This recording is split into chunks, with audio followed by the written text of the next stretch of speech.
पाकिस्तान का प्रोपेगेंडा, पाकिस्तान का इस्टेब्लिशमेंट, पाकिस्तान का मुल्ला, पाकिस्तान की फौज क्या कहते हैं कश्मीर के बारे में। कश्मीरी हिंदुस्तानी है और वो दिल से, कुछ छोड़ दीजिए पागल सब जगह मिलते हैं, 90%, 95%, 99% कश्मीरी हिंदुस्तान का वफादार है।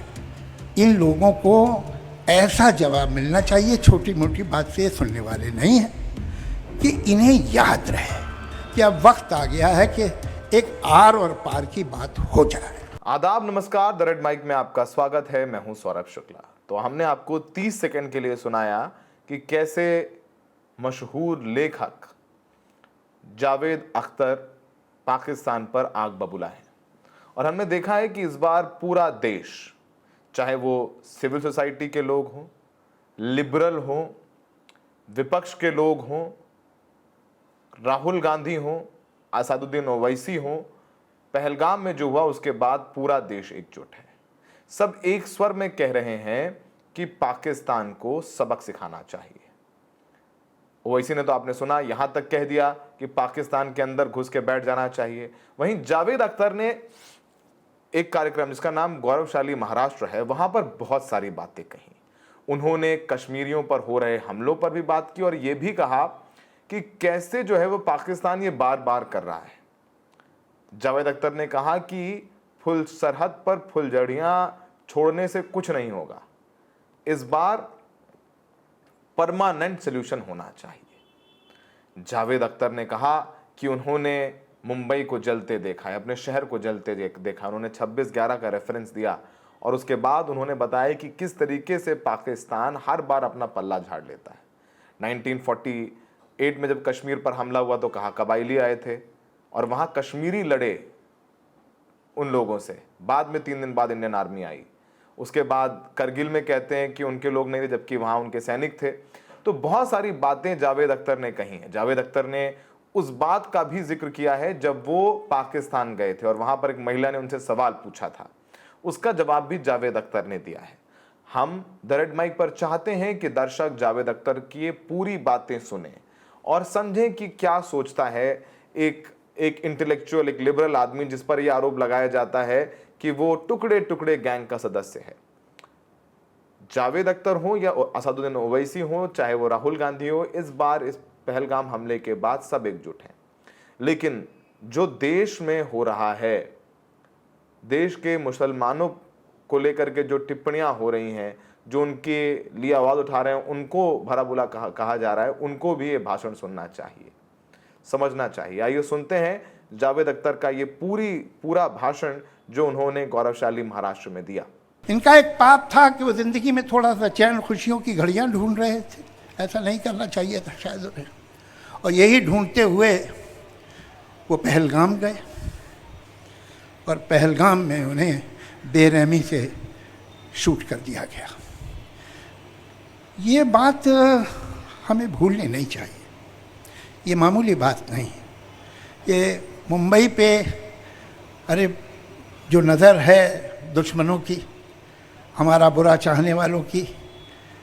मैं गया था, लाहौर में एक लिटरेरी फेस्टिवल था और वहाँ पर एक 3,000 आदमी हॉल में थे। ये आपको मिल जाएगा, वीडियो है उस पर, यूट्यूब पे। तो सवाल कर रहे थे, मैं जवाब दे रहा था, अच्छे ही सवाल कर रहे थे, प्यारे, अच्छी मोहब्बत की बात कर रहे हैं। लेकिन आप जब बादाम खाते हैं तो एक कड़वा बादाम ज़रूर आ जाता है मुंह में। तो एक मैडम खड़ी हुई और उन्होंने मुझसे कहा कि देखिए, आप लोग इंडियन पता नहीं हमारे बारे में क्या समझते हैं। आप आए हैं, ये आपका दूसरा दिन है, हमने आप पे बम फेंक दिया, गोली मार दी आपको। हम तो क्या, देखिए आपसे बाहें खोल के मिल रहे हैं, हम तो हमेशा मिलते हैं। आप लोगों को पता नहीं क्या प्रॉब्लम है, आप हमें क्या समझते हैं कि हम टेररिस्ट हैं, हम ये हैं। तो मैंने कहा मैडम, वो है, ज़रूर देखिएगा, ऐसे यूट्यूब पे है। ये इस बात का जवाब मैं तकल्लुफ़ से नहीं दूंगा, मैं खुल के बात करूंगा। मैं मुंबई का रहने वाला हूँ, मैंने अपने शहर को जलते देखा है। तो वो जो आए थे जलाने, वो स्वीडन या इजिप्ट से तो नहीं आए थे, और वो आज भी खुले आम आपके शहर में घूम रहे हैं। आप बड़ी खुली बाहें से मिलते हैं हमें। आपके यहाँ से नुसरत फ़तेह अली आया, हमने सर आँखों पे बिठाया। आपके यहाँ से मेहदी यासा आया, हमने सर आँखों बिठाया। आपके यहाँ से फैज़ अहमद फैज़ आए।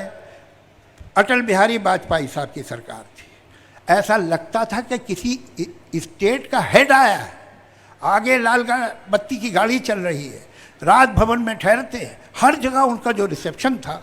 आज तक पीटीवी पे हिंदुस्तान का बड़े से बड़ा राइटर चला जाए, बड़े से बड़ा कलाकार, पीटीवी पे नहीं बुलाया जाता। हिंदुस्तान की सबसे जो पॉपुलर पर्सनालिटी थी पाकिस्तान में 60 में, 50 में, 70 अनडाउटेडली लता मंगेशकर थी। आपने तो उसका कोई फंक्शन नहीं किया और आप कह रहे हैं कि आप खुली बाहों से मिलते हैं। अजीब बात। खैर, अच्छा हुआ मैं अगले दिन वापस आ गया, इसलिए कि थोड़ी देर तो स्टन हो गए थे लोग। जब तक रिएक्शन आया वहाँ, तब तक मैं वापस इंडिया में था। तो ये बातें देखते हैं। अब देखिए जो हुआ है पहलगाम में, ये कुछ कुछ दिनों के बाद ये होता रहता है। और ये मेरा बड़ा दुख है कि मुंबई से आपको क्या दुश्मनी है, मुंबई कर से क्या दुश्मनी है आपको। हमने आपका क्या बिगाड़ा भाई? वैसे तो इस देश ने क्या बिगाड़ा आपका? सच बात तो ये है, हमने तो बड़ी कोशिश की। सच, कोई सरकार हो, वो कांग्रेस हो, बीजेपी हो, कोई, उसने हमेशा कोशिश की है कि पड़ोसी से संबंध ठीक हो जाए। अटल जी गए थे, मैं भी था उस बस में, तो उस जगह गए थे जिसको कहते हैं निशान पाकिस्तान, जो उन्होंने जहाँ अनाउंस किया था कि हम पाकिस्तान चाहिए, और अटल जी वहाँ गए and he gave his respect to that place. अब इससे ज़्यादा क्या करते भाई? ये अलग बात है कि जब वो वापस आ गए तो अगले दिन उस जगह को धोया गया कि यहाँ अटल बिहारी वाजपेयी आया था।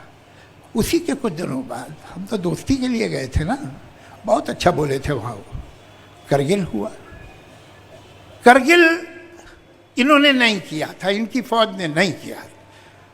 हमने देखे हैं वो पेपर देखे हैं, हमने वो डायरीज देखी है। मैं गया हूँ करगिल, जहाँ डिटेल्स हैं हर चीज़ की। ये इन्हीं की फौज थी, इनकी रेजिमेंट थी। ये 48 में भी जब आए थे तब भी ये नहीं आए थे, वो तो ट्राइबल घुस गए थे। और आज भी ये जो हुआ है, जो आदमी थे ये इनके नहीं थे, शायद जर्मनी से आए हों, क्या मालूम। ये वो लोग हैं। मैं आपको बताऊं करगिल का किस्सा क्यों मुझे मालूम है कि मैं 1 साल बाद वापस गया था। वो बटालिक हो, द्रास हो, हर जगह मैं रेजिमेंट के साथ 3-3, 4-4 दिन रहा और उसी के बाद मैंने लक्ष्य पिक्चर लिखी थी। तो मुझे उस वक्त के जो एडजुटेंट थे उन्होंने बताया कि हमने जो ये लोग यहाँ मर गए थे, तो आर्मी ने कहा ये तो हमारे आदमी नहीं, हम नहीं जानते कौन है, पाकिस्तानी आर्मी। तो इन्होंने मौलवी बुलाया फौज ने और कहा कि प्रॉपर तरीके से जैसे एक मुसलमान को बेरी करते हैं वैसे करिए, पूरी इज्जत के साथ। और वो एल्बम उन चेहरों की लेके गए एडजुटेंट। जब मुलाकात हुई पाकिस्तानी एडजुटेंट से अक्रॉस नो मैन लैंड पे, तो उसने लेने से इनकार कर दिया। कहा कि भाई ये मैं ले लूँगा तो फिर मैं ऑन कर रहा हूँ कि हमारे आदमी थे, मैं नहीं लूँगा। मीटिंग ख़त्म हो गई। फिर वो अलग से आए एडजुटेंट साहब, उनका यार वो मुझे दे दो एल्बम, उसके घर वालों को उनके खबर कर दूँगा। तुम जब अपने सिपाही को ही नहीं ऑन कर सकते हो भाई, तो तुम किसे ऑन करोगे? जो तुम्हारे लिए गलती से जान दे रहा है, तुम कहते हो ये हमारा नहीं है जब वो मर गया। तो ऐसे लोगों से क्या बात की जाए, आप ही बताइए। बड़ा दुख है। लेकिन जहाँ इतनी बातें की, मैं एक और बात बताऊँगा, वो बहुत ज़रूरी है सबको सुनना। पाकिस्तान का प्रोपेगेंडा, पाकिस्तान का इस्टेब्लिशमेंट, पाकिस्तान का मुल्ला, पाकिस्तान की फ़ौज क्या कहते हैं कश्मीर के बारे में, कि ये जो सारे कश्मीरी हैं दिल से पाकिस्तानी हैं, ये तो साहब हिंदुस्तान ने उन पर कब्जा किया हुआ है। झूठ झूठ। सच ये है कि 48 में जब इन्होंने हमला किया था तो 3 दिन तो लोकल कश्मीरियों ने उन्हें रोका था, हमारी फ़ौज तो 3 दिन बाद पहुंची थी। सच तो ये है कि वो हिंदुस्तान के बिना रह ही नहीं सकते।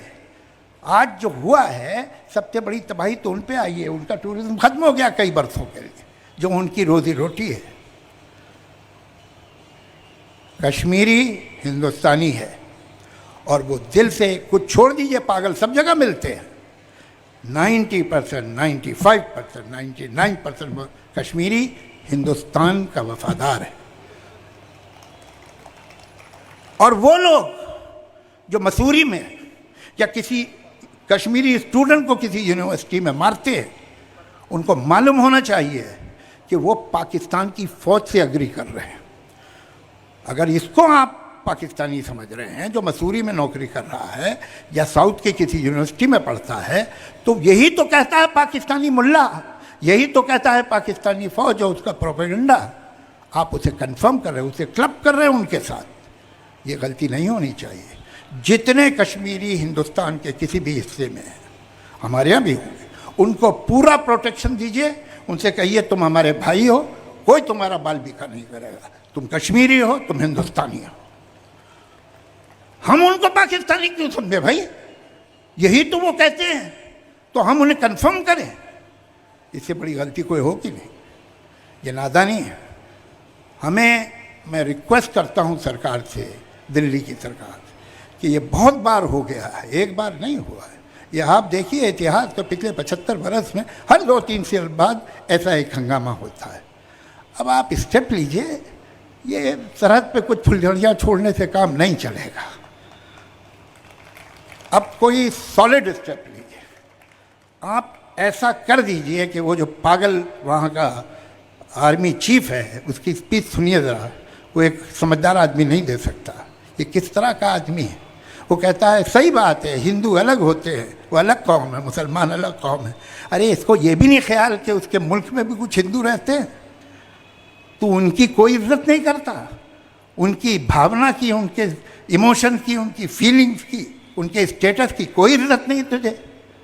किस तरह का आदमी है भाई तू तो पागल लगता है। इन लोगों को ऐसा जवाब मिलना चाहिए, छोटी मोटी बात से सुनने वाले नहीं हैं, कि इन्हें याद रहे। अभी तक इन्हें याद नहीं हुआ है, तो ये क्या होगा ये तो अजीत पवार साहब बता सकेंगे, प्रफुल्ल भाई बता सकेंगे, भुजबल साहब बता। मैं तो जानता नहीं इतना राजनीति को, लेकिन मैं इतना जानता हूँ कि अब वक्त आ गया है कि एक आर और पार की बात हो जाए। तो आपने जावेद अख्तर को सुना, अब हम चाहते हैं कि आप असदुद्दीन ओवैसी को भी सुनिए। अब देखिए, अभी तक इस पूरे पहलगाम में जो हुआ उसके 11-12 दिन बीत गए हैं। अब तक जो इस निर्मम घटना को अंजाम देने वाले राक्षस हैं, उनको पकड़ा नहीं गया है। उम्मीद है, हम भारत की एजेंसीज पर यकीन रखते हैं और पूरा देश एकजुट है, सरकार बड़े कदम उठाएगी। लेकिन कैसे इस बार वो लोग जिनसे सर्टिफिकेट मांगा जाता है देशभक्ति का, वो रिएक्ट कर रहे हैं। शायद जिस तरीके से ये लोग अपनी बातें कह रहे हैं, शायद जो अपने आप को अपना सेल्फ सर्टिफिकेशन देते हैं कि उनसे बड़ा हिंदुस्तानी कोई नहीं, उनको सुनना चाहिए बात, कुछ सबक सीखने चाहिए कि हक की बात और देश की बात कैसे की जानी चाहिए। जरा ओवैसी साहब से सुनिए। देखिए, मैंने आप लोग जब प्रेस कॉन्फ्रेंस में ये बात कहा था कि काश 2019 में नरेंद्र मोदी वो जो लॉन्चिंग पैड्स की ज़मीन को हासिल कर लेते, जहाँ से लॉन्च पैड्स होते हैं वो टेररिस्ट के, वो आप उसको ले लेते। अब आप जब ये आपकी न्यूज़ अगर सही है तो बहुत अच्छा है, हमको जाके वहाँ पे ले लेना चाहिए। मेरे को नहीं मालूम, आपके ऊपर आप बोल रहे खाली करके चले गए, तो खाली करके चले गए तो फिर हम जाके बैठना वहाँ पे और छोड़ना नहीं। अब के बार अगर कुछ एक्शन ले रहे तो घर में घुस के बैठ जाना, घर में घुस के मारते बोले ना, अब घर में घुस के बैठ जाना, खत्म। ये होना चाहिए। पीओके ले लेना नहीं, अरे गवर्नमेंट खुद बोल रही। एक बात सुनिए, पीओके नहीं, पीओके का रेजोल्यूशन है पार्लियामेंट का, भारत की पार्लियामेंट का रेजोल्यूशन है, वो भारत का है बोल के। तो बीजेपी क्या बोलती, घर में घुस के बोले डैश डैश बोले, हम बोले घर में घुस के बैठ जाओ आप। ये खत्म होना है टेररिज्म, जो बार बार हर थोड़े दिन को ये जो टेररिज्म होता। आप देखिए हैदराबाद में लुम्बिनी पार्क का हुआ, दिलसुख नगर का हुआ। मैं एक शर्मा साहब को जानता हूँ, तेलुगु के पंडित हैं, उन्होंने अपनी बेटी को खो दिए। कभी कभी आके मिलते मेरे दारुसलाम में, असद साहब मेरी बेटी याद आ रही मेरे को, बोले तेलुगु के पंडित अपनी नौजवान बच्चे भी खो दिए। आप 26/11 का हुआ, निजामाबाद की एक दुल्हन वो वीटी स्टेशन पे मारे गए जिसके हाथों में मेहंदी थी। पुलवामा हुआ, आपके उरी हुआ, आपके पठानकोट हुआ, रेसी हुआ लास्ट ईयर, वैष्णो देवी के पास 7 टूरिस्ट को मारे। तो आपके पास तो पूरे सब अपोजिशन पार्टीज गवर्नमेंट को बोल रहे कि इसका आप खत्म करो, ये टेररिज्म को आप खत्म करो। आप पावर में हैं, आपको खत्म करना है इन चीजों को।